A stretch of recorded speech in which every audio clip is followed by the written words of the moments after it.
ഇന്ന് നമുക്ക് വളരെ ക്രീമി ആയിട്ടുള്ള ബട്ടർ ചിക്കൻ ഉണ്ടാക്കുന്നത് എങ്ങനെയെന്ന് നോക്കാം. ചിക്കൻ ഷാഡോ ഫ്രൈ ചെയ്യാനായിട്ട് ചിക്കൻ മിക്സ് ചെയ്ത് വെച്ചിരിക്കുകയാണ്. ഇതിൽ ചേർത്തിരിക്കുന്ന ഇൻഗ്രീഡിയൻസ് 1 സ്പൂൺ മുളക് പൊടി, 1 ടീസ്പൂൺ ഗരം മസാല, 1/2 ടീസ്പൂൺ മഞ്ഞൾപ്പൊടി, ഇഞ്ചി വെളുത്തുള്ളി പേസ്റ്റ് 1 ടീസ്പൂൺ, 2 ടേബിൾ സ്പൂൺ തൈര്, ശകലം കുരുമുളക് പൊടിയും ചേർത്ത് കുഴച്ച് വെച്ചിരിക്കുന്നതാണ്. 1 മണിക്കൂർ റെസ്റ്റ് ചെയ്യാൻ വെക്കണം. ഇനി മറ്റൊരു പാനിലേക്ക് നമുക്ക് കുറച്ച് ബട്ടർ ഇട്ട് കൊടുക്കാം. ഒരു 50 ഗ്രാം ബട്ടറാണ് ഇട്ടിരിക്കുന്നത്. ബട്ടർ ഒന്ന് മെൽറ്റ് ആയതിനു ശേഷം ഇതിലേക്ക് സൺഫ്ലവർ ഓയിൽ ഒഴിച്ചു കൊടുക്കാം. എണ്ണയൊക്കെ ഒന്ന് ചൂടായതിനു ശേഷം ചിക്കൻ ഷാഡോ ഫ്രൈ ചെയ്യാനായിട്ട് ഇട്ട് കൊടുക്കാം. ഇവിടെ ഇപ്പം മീഡിയം പീസായിട്ടുള്ള ചിക്കനാണ് എടുത്തിരിക്കുന്നത്. നിങ്ങൾക്ക് വേണമെങ്കിൽ സ്മോൾ പീസായിട്ടുള്ള ചിക്കൻ എടുക്കാം. ഇനി നമുക്ക് ചിക്കൻ മറിച്ചിടാം. ഓപ്പോസിറ്റ് സൈഡും ഈ പാകം എത്തുമ്പോൾ നമുക്ക് കോരി വരാം. ഇനി നമുക്ക് മറ്റൊരു പാനിലേക്ക് ചിക്കൻ വറുത്ത എണ്ണ തന്നെ ഒഴിച്ചു കൊടുക്കാം. അതിലേക്ക് ഇഞ്ചി വെളുത്തുള്ളി ചതച്ചത് ചേർക്കാം. ഇനി ഇതിലേക്ക് സവോള ചേർത്ത് കൊടുക്കാം. സവോള ഇവിടെ ചെറുതായി അല്ല അരിഞ്ഞിരിക്കുന്നത്.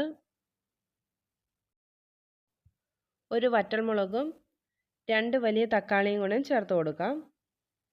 പിന്നെ ഒരു 10 കാഷ്യൂനട്ട് വെള്ളത്തിൽ കുതിർക്കാൻ ഇട്ടിട്ടുണ്ടായിരുന്നു, അതും കൂടി ഇട്ട് കൊടുക്കാം.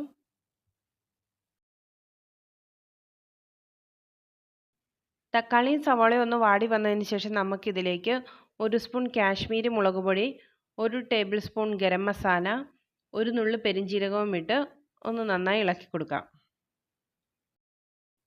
ആവശ്യത്തിനുള്ള ഉപ്പും ചേർക്കാം. ഒരു 2 മിനിറ്റ് നമുക്ക് ഇളക്കി കൊടുക്കാം. അതിനുശേഷം നമുക്കിത് തണുക്കാനായി മാറ്റി വെക്കാം. തണുത്ത് കഴിഞ്ഞ് നല്ല പേസ്റ്റ് പോലെ അരച്ചെടുക്കാം. അരച്ച് വെച്ചിരിക്കുന്ന പേസ്റ്റ് സെയിം പാനിലേക്ക് തന്നെ ഒഴിച്ചു കൊടുക്കാം. അതിനുശേഷം അതിലേക്ക് സ്വല്പം പഞ്ചസാരയും ഷാഡോ ഫ്രൈ ചെയ്ത ചിക്കനും നമുക്ക് ചേർക്കാം.